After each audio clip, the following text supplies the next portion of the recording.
नमस्कार दोस्तों, स्वागत है आप सबका मेरे YouTube चैनल हर दिल की भड़ास में।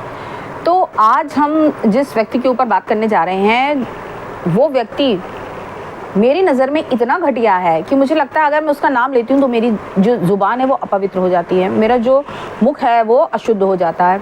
लेकिन फिर भी ये बंदा मजबूर कर देता है कि इसके बारे में कुछ बोला जाए ना चाहते हुए, हालांकि इसका मेरी लाइफ से कोई लेना देना नहीं है। और भगवान ना करे कभी उत्तर प्रदेश निवासियों को इस इंसान की सूरत देखनी पड़े या इससे इसका किसी प्रकार का कोई लेन देन हो।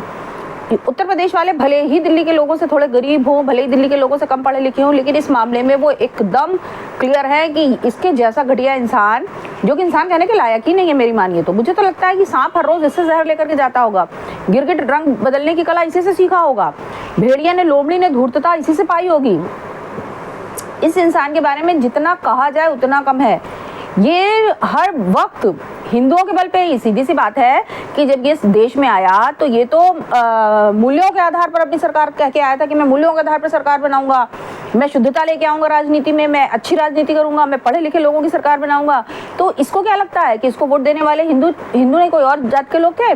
पढ़े लिखे लोगों ने ही इसे वोट दिया था और पढ़े लिखे वोट अधिकतर हिंदू समुदाय में ही पाए जाते हैं। उसके बावजूद ये हिंदू समुदाय के लिए इतनी कटुता रखता है कि अभी सीए आने के बाद इसने इतनी गलत बातें हिंदू समुदाय के लिए कही है। मैं कहती हूँ हिंदू समुदाय कहीं का भी हो, विश्व के किसी भी कोने का हिंदू समुदाय हो, अगर उसके खिलाफ कोई बोलेगा तो हम हिंदू उसका विरोध करेंगे और करना चाहिए। और जो नहीं करें फिर उनकी तो खैर कोई लिमिट ही नहीं है। उनको तो मैं क्या कहूँ, मुझे समझ में नहीं आता मैं उनको क्या कहूँ ऐसे लोगों को जो केवल अपने स्वार्थ के लिए, केवल अपने व्यक्तिगत स्वार्थ के लिए हमारे प्रधानमंत्री जी के सारे प्रयासों को गलत बता रहे हैं, विरोधियों के साथ जाकर खड़े हैं। कांग्रेस जो कि तड़प रही है, कांग्रेस इस समय तड़प रही है कि कैसे इतने सालों से देश में उसकी सरकार नहीं है, वो सत्ता पे काबिज नहीं है। तो फिलहाल हम बात करेंगे केजरीवाल की। अभी इसने पाकिस्तान, बांग्लादेश और अफगानिस्तान से आने वाले हिंदुओं के बारे में ये कहा कि ये लोग चोर हैं, ये लोग डकैत हैं, ये लोग दुष्कर्मी हैं। इस कमीने से कोई ये पूछे कि जो रोहिंग्या और बांग्लादेशी घुसपैठिए हैं वो सब बड़े नेक हैं, वो सब बड़े नेक हैं जो इनका ही एमएलए अमानतुल्ला खान उनको बसा रहा है, उनके टेंट लगा रहा है, उनको बिजली दिया जा रहा है, पानी दी जा रही है, उनको बच्चों को शिक्षा की व्यवस्था करी जा रही है, उनको राशन दिया जा रहा है, उनको हजार रुपए दिए जा रहे हैं। ये कौन कर रहा है? मुस्लिम समुदाय जो घुसपैठिए हैं, जो कि बिल्कुल ही गलत ढंग से हमारे देश में रह रहे हैं, मतलब चोरों की तरह आ गए और हमारे देश में आकर जबरदस्ती कब्जा कर लिया उन्होंने। वो बहुत अच्छे हैं और बेचारे वो हिंदू, पंजाबी या सिख या जैन या बौद्ध या ईसाई जो कि हमारे यहाँ वीज़ा लेकर के रह रहे हैं, लॉन्ग टर्म वीज़े पे जो हमारे यहाँ रह रहे हैं और 2014 से पहले के, दिसंबर 2014 से पहले से रह रहे हैं, सिर्फ उनको नागरिकता दी जा रही है। और ये बेवकूफ़, ये पढ़ा लिखा है, ये सबसे सबूत मांगता है, मैं इससे सबूत मांग रही हूँ। ये इतनी तर्कहीन बातें करता है कि मुझे अपनी डिग्रियाँ दिखाए। ये खुद को IITian कहता है, या तो इसके पास कोई डिग्री नहीं है और नहीं तो अगर डिग्री है तो फर्जी डिग्री है।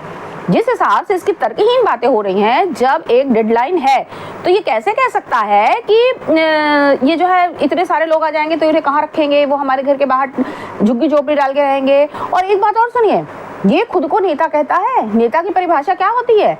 नेता की परिभाषा होती है कि जो जरूरतमंदों के, गरीबों के, निचले तबके के लोगों को ऊपर उठा करके लाए। ये क्या कह रहा है? ये कह रहा है अमीरों को देश में लेके आओ ताकि वो हमारे यहाँ धन लगाएं, हमारे इंडस्ट्री लगाएं, हमारे बच्चों को काम मिले। गरीबों को मोदी जी लेकर के आ रहे हैं। आप इसकी सोच देख लीजिए, इसकी जो है गिरने की हद देख लीजिए। हर बार जब ये कोई स्टेटमेंट देता है तो मुझको लगता है शायद अब ये इससे ज़्यादा नहीं गिरेगा, लेकिन ये मुझे गलत साबित कर देता है।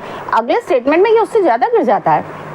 जो कुछ भी इसने सीए को लेकर के हिंदू भाई बहनों को, चाहे वो किसी भी जगह के हो, किसी भी देश के हो, किसी भी प्रांत के हो, कहीं के भी, दुनिया के किसी भी कोने का कोई भी हिंदू समुदाय है, वो हमारे हिंदू समुदाय का सगा है। अगर मुस्लिम समुदाय को ये लगता है कि धर्म के आधार पर वो 56-57 कंट्री के लोग उनके अपने हैं, क्यों मुस्लिम समुदाय यहाँ पर भारत में बैठ करके उसको, हमास को फेवर कर रहा है?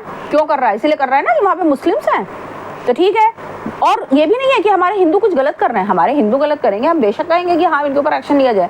बेशक अगर कोई गलत है, उसे देश के खिलाफ अगर कोई कार्य कर रहा है, बिल्कुल किसी के खिलाफ कर रहा हो, जिस देश में रह रहा है अगर उस देश के खिलाफ वो काम कर रहा है, हम बेशक उस देश की सरकार से ये उम्मीद करेंगे कि वो उस बात का दंड दे। अगर कोई हमारा हिंदू कहीं भी आक्रमण कर रहा हो, कहीं भी आतंक फैला रहा हो, कहीं भी किसी गलत बात में लिप्त पाया जाता है, तो बिल्कुल एज अ हिंदू मैं उन्हें पूरी तरह से मैं उनके साथ खड़ी रहूंगी कि हाँ भाई इन्होंने गलत किया, आप इन्हें दंड दीजिए। लेकिन अगर कोई हमारे संग गलत करेगा तो हम उसे बर्दाश्त नहीं करेंगे। आप हिंदुओं को इस बात के लेकर के एकजुट होना ही पड़ेगा, और हिंदू नहीं हुए तो तुम खत्म हो जाओगे।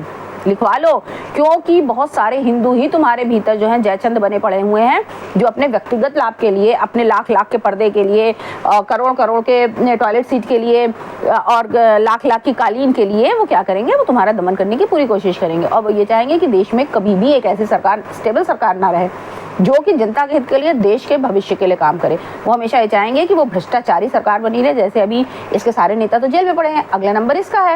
ये कह रहा है कानून व्यवस्था ठप हो जाएगी। अरे तेरे बड़े बड़े नेताओं ने क्या किया, पहले तो अपने गिरेबान में झांक कर देख, उसके बाद तो बता कि कानून व्यवस्था कहाँ की ठप हो रही है और कहाँ की नहीं ठप हो रही है। बस आज की इस गिरगिटान के लिए मेरी इतनी ही दिल की भड़ास थी। वैसे तो बहुत सारी दिल की भड़ास है, लेकिन अगर मैं सारी निकालने बैठूंगी तो 20, 25, 24, 28 कितने घंटे का वीडियो बन जाएगा मुझको नहीं पता। लेकिन फिलहाल जो मेन मुद्दा था मैंने आपके सामने रखा। समस्त हिंदुओं से मेरा हाथ जोड़ के गुजारिश है कि इस कमीने की पार्टी को जड़ से खत्म कर देना है। बस इसी के साथ में आज का एपिसोड ये समाप्त करते हैं। मिलते हैं दिल की भड़ास के अगले एपिसोड में। तब तक के लिए जय हिंद, जय श्री राम।